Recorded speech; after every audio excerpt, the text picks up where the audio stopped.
Bem, o que devemos entender acerca da estrutura monetária na formação de riqueza são valores muito básicos. O primeiro valor é entender que riqueza só é riqueza subjetivamente e matematicamente objetivamente.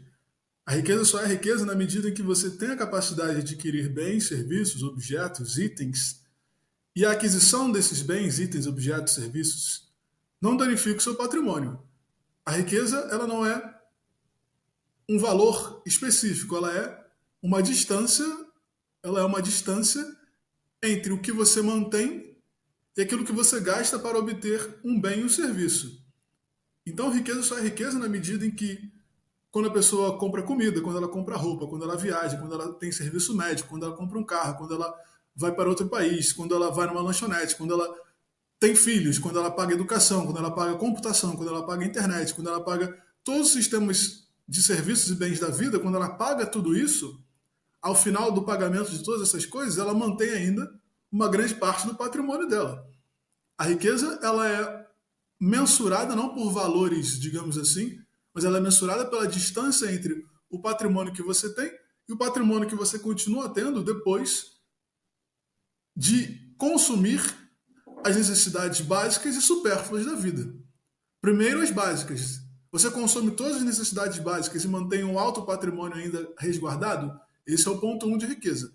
O segundo ponto é, você consome todas as necessidades básicas da vida e aí te sobram para as supérfluas. Você consome as supérfluas de nível um, consome as supérfluas de nível 2 e aí você se mantém ainda com alto patrimônio reservado? Isso vai mensurar a riqueza. A riqueza ela vai ser mensurada em graus maiores pela quantidade de níveis de supérfluos que você tem. O que eu quero dizer? Primeiro você se veste, depois você se veste bem, depois você se veste com as roupas super caras do seu país, depois você se veste com as roupas mais caras do mundo.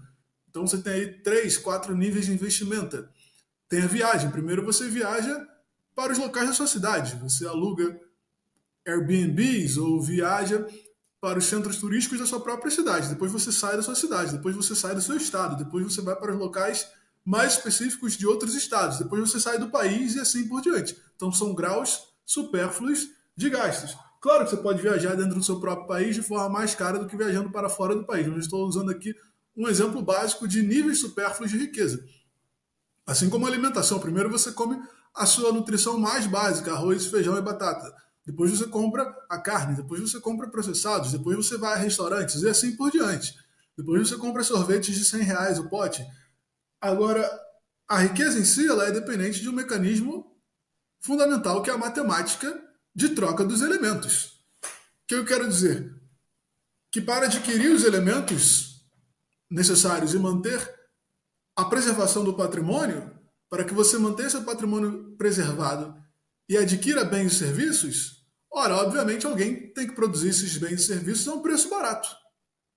A natureza da riqueza é essa. A natureza da riqueza é que alguém terá que produzir os bens e serviços que você tem a um preço barato, e a produção desses bens e serviços a um preço barato é justamente o fenômeno que irá permitir que você compre e consuma bens e serviços e mantenha a sua riqueza intocada. O seu patrimônio se preserva na medida em que você gasta pouco para ter as coisas que você tem acesso.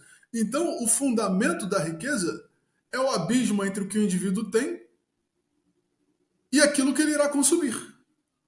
O fundamento da riqueza é aquilo que o indivíduo tem em relação ao quanto ele paga para consumir os bens e serviços necessários à sua vida básica e necessários à sua vida supérflua.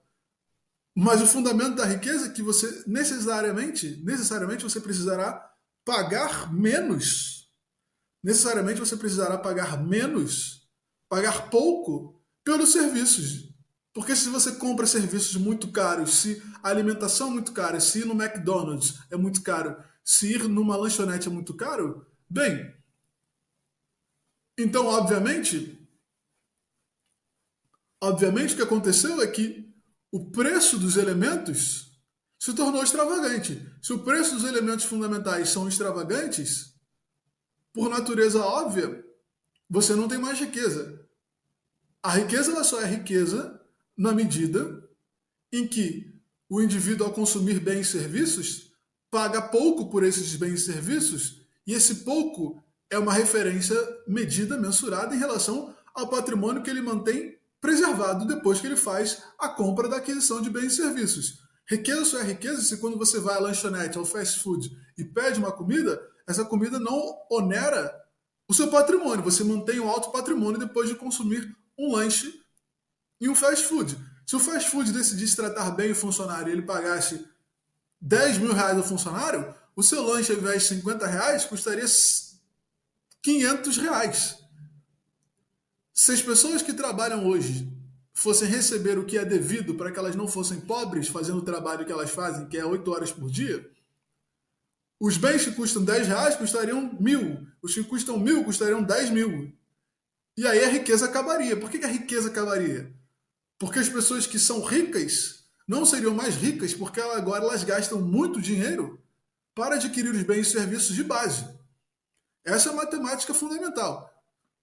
É importante que você entenda que riqueza é a distância entre o seu patrimônio preservado depois que você realiza a compra e aquisição de bens e serviços. Para que o patrimônio do indivíduo seja preservado depois que ele realiza a compra de bens e serviços, é fundamental, é imprescindível, é necessário que esses bens e serviços sejam vendidos a ele e produzidos a ele a um preço muito barato. Novamente, se você vai a uma lanchonete e o preço do café é 500 reais em vez de 5 reais, se você paga 500 dinheiros em vez de 5 dinheiros pelo café, bem, obviamente, você deixa de ter riqueza.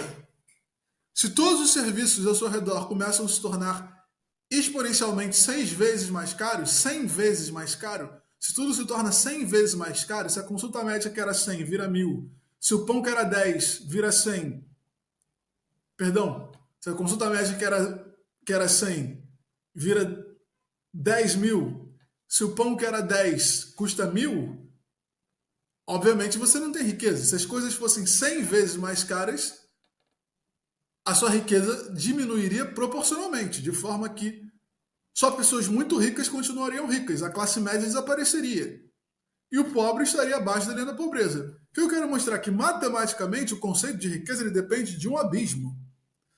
Gostaria muito que vocês entendessem isso. Matematicamente o conceito de riqueza ele depende de um abismo, que é a distância entre o elemento A e o elemento B.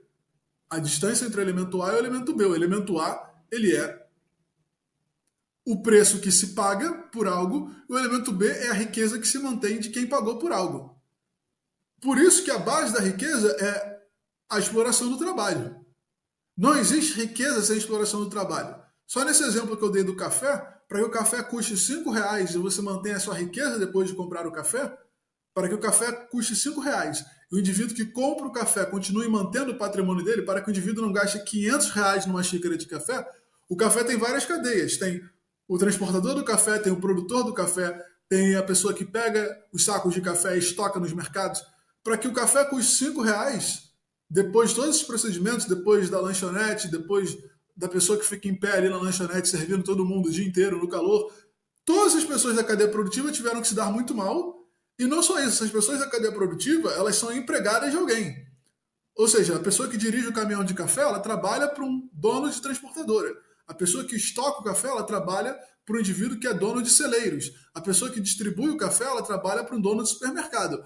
Então, todos os trabalhos da cadeia de um café, por exemplo, todas as pessoas que levaram o café do ponto A ao ponto B, elas já estão sendo subvalorizadas porque o trabalho delas já é explorado para que os comércios que trabalham com entrega, distribuição, armazenamento e produção tirem dinheiro. Quando o café chega até você, todo mundo já tirou dinheiro.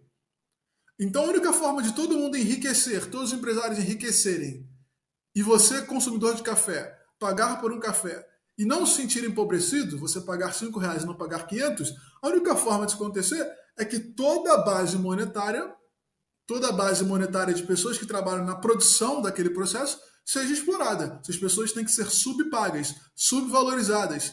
Elas têm que trabalhar e receber o salário mínimo de fome, porque senão você não consegue impor margens de lucros sucessivas para garantir a rentabilidade geral ao final do processo de venda.